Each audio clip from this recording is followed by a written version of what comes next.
Magandang umaga mga daddy. Ngayon, nag-do it yourself po ako ng boneless bangus. Yan, yung boneless natin. Hindi man siya perfecto, may mga sablay-sablay. Yan. Sa pagboboles, kailangan mo nito, forceps. Yan. Tawag yan, Kili forceps. But yung gamitin yung forceps nito is yung mas manipis pa dyan yan. Yan, kasi makapal to eh. Masabit yung meat ng bangus. Saka yung kutsilyo naman, may talagang special na kutsilyo na pangkuan dyan, panghiwa talaga, para perfect yung hiwa niya. Yan. Hindi yung sumasablay, may sablay-sablay. Ngayon, atin natin sa dalawa, malaki.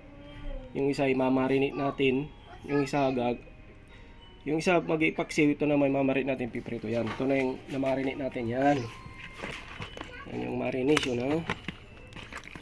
Wow, laking bangus niyan, laki. Yan, may isang yan, marinate natin. Yung marination na yan mga daddy, matimpla na yan.